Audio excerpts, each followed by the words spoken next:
بسم اللہ الرحمن الرحیم۔ السلام علیکم، میرا نام ہے ڈاکٹر عرفان حیدر اور آپ دیکھ رہے ہیں سلام پاکستان و ڈاکٹر عرفان حیدر۔ معزز ناظرین کرام، آج جس موضوع پر ہم بات کریں گے وہ ہے سنیک بائٹ یعنی سانپ کا ڈسنا۔ یہ ایک بہت ہی ایمرجنسی صورتحال ہے۔ اگر خدا نخواستہ آپ کے گھر میں سے یا آپ کے دوست احباب میں سے کسی کو اگر سانپ نے ڈس لیا ہو تو آپ اس کے لیے کیا ایسا کچھ کر سکتے ہیں جس سے آپ کے جو چاہنے والا ہے، آپ کا وہ جو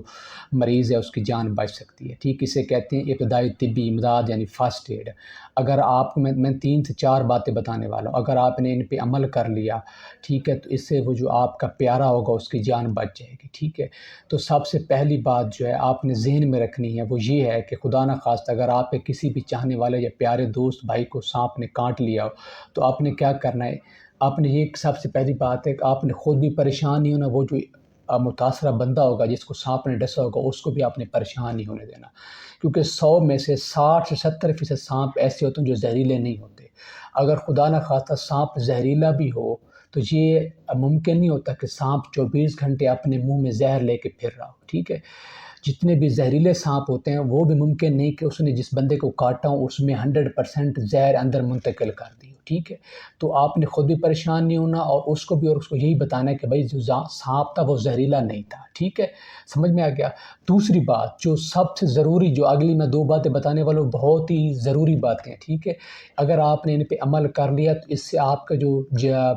پیارا ہوگا، مریض ہوگا، اس کی جان بچ جائے گی۔ اور یہ آپ نے خود کام کرنے، ہسپتال کی ایمرجنسی میں مریض کو آپ بعد میں لے کے جائیں گے، لیکن اگر یہ 2-3 باتیں میں نے آپ کو بتا رہا ہوں، اگر آپ نے ان پہ عمل کر لیا تو اس سے آپ کا جو مریض ہے اس کی جان بچ سکتی ہے۔ ٹھیک ہے، اور ممکن اس سے دیکھنے میں بھی یہی آیا۔ ٹھیک ہے، اگر آپ جن بندوں نے یہ کام کر لیے ہوتے ہیں تو ان کا مریض سیف سائڈ پہ ہوتا ہے۔ ٹھیک ہے، تو دوسری بات آپ نے کیا کرنا ہے، خدا نخواستہ اگر آپ کے مریض کو، مثال دے رہا ہوں، اگر آپ کے مریض کو اس جگہ پہ، ہاتھ کی جگہ پہ سانپ نے کاٹ لیا، الٹی سائڈ پہ اس جگہ پہ اگر سانپ نے کاٹ لیا تو آپ نے کیا کرنا ہے، اس جگہ سے اوپر 5 سینٹی میٹر، کم سے کم 2 انچ یعنی 5 سینٹی میٹر آپ نے کیا کرنا ہے، ایک کپڑا لینا ہے، رومال یا کپڑا، اس سے آپ نے کیا کرنا ہے،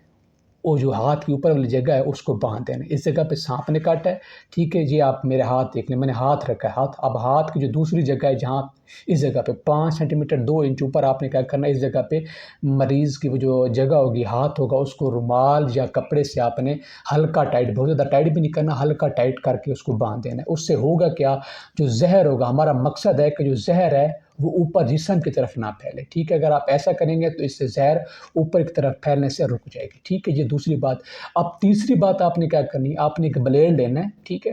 بلیڈ اسٹرلائز ہو، صاف ہو، خراب بلیڈ نہ ہو، ٹھیک ہے، اس بلیڈ کو لے کے جس جگہ پہ سانپ نے کاٹا ہو، ٹھیک ہے، اس جگہ پہ سانپ نے کاٹا، مثال آپ کو دے رہا ہوں، ٹھیک ہے، ایک تو آپ نے کپڑا اوپر 5 سینٹی میٹر باندھ دیا، ٹھیک ہے، کپڑا جو رومال تھوڑا ہلکا ٹائٹ کر کے۔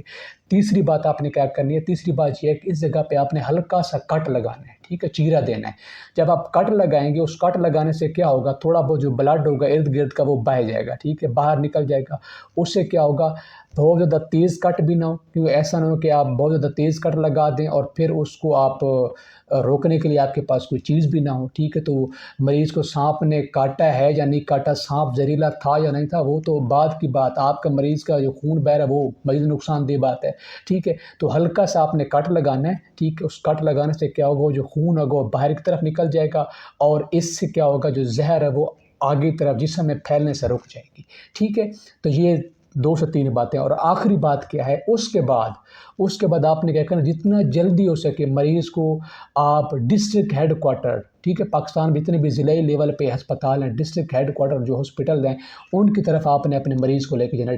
THQ تحصیل لیول کا تو مجھے پتہ نہیں کہ وہاں پہ وہ جو اینٹی سنیک وینم ہوتی ہے جو سانپ کے زہر کو ختم کرنے کے لیے ٹیکہ لگا جاتا ہے، وہ اویلیبل دستیاب ہے یا نہیں، وہ اس کا مجھے کنفرم نہیں ہے، لیکن جو ڈسٹرکٹ لیول ہیں، ضلعی انتظامی ہسپتال ہیں، وہاں پہ یہ چیز اویلیبل ہے۔ ٹھیک ہے، جب آپ اس کو وہاں پہ لے کے جائیں گے تو جو آن ڈیوٹی ڈاکٹر ہوگا وہ آپ کے مریض کو ایک تو آبزرو کرے گا، آبزرو کرنے کے ساتھ ساتھ آپ کے مریض کے 3 سے 4 ٹیسٹ خون کے نمونے لے کے بھیجے گا لیب میں، ٹھیک ہے، اور دیکھے گا کہ خدا نخواستہ ان میں کوئی مسئلہ تو نہیں آتا۔ اگر ان میں مسئلہ آتا ہے تو کیا کرے گا ڈاکٹر صاحب کہ اس مریض کو جو ہے اینٹی سنیک وینم جو سانپ کی زہر کو ختم کرنے کے لیے ٹیکہ ہوتا ہے وہ لگائیں گے، ٹھیک ہے، اور وہ پرائیویٹ ہاسپٹل میں بہت مہنگا ملتا ہے، لیکن حکومت پاکستان جو ہے اس کا ایک بہت اچھا یہ کام ہے، ٹھیک ہے، ڈسٹرکٹ لیول پہ یہ دستیاب ہوتا ہے اور بہت مہنگا ہے، اور ہماری جو پبلک ہے عوام کو وہ فری میں لگایا جاتا ہے، یہ ایک بہت اچھا کام ہے۔ تو ان کو اینٹی سنیک وینم جو زہر سانپ کی زہر ختم کرنے والا ٹیکہ لگ جائے گا، تو اس سے آپ کے مریض کی جان بچ جائے گی، ٹھیک ہے۔ لیکن جو آپ پہ کرنے والے کام تھے وہ 2 سے 3 پہلے کام جو میں نے آپ کو بتا دیے، اگر وہ آپ کر لیتے ہیں تو اس سے آپ کے مریض کی جان جو ہے وہ 70 سے 80% آپ کے مریض کی جان بچ سکتی ہے، ٹھیک ہے۔ تو لازمی ان چیزوں کو آپ اڈاپٹ کریں، ٹھیک ہے۔ یہ صرف آپ کے گھر میں نہیں ہو سکتا، خدا نخواستہ آپ کہیں بھی اس چیز کو انکاؤنٹر کر سکتے ہیں، ٹھیک ہے۔ تو جہاں بھی رہیے خوش رہیے، اپنا خیال رکھیے۔ پاکستان زندہ باد، اللہ نگہبان۔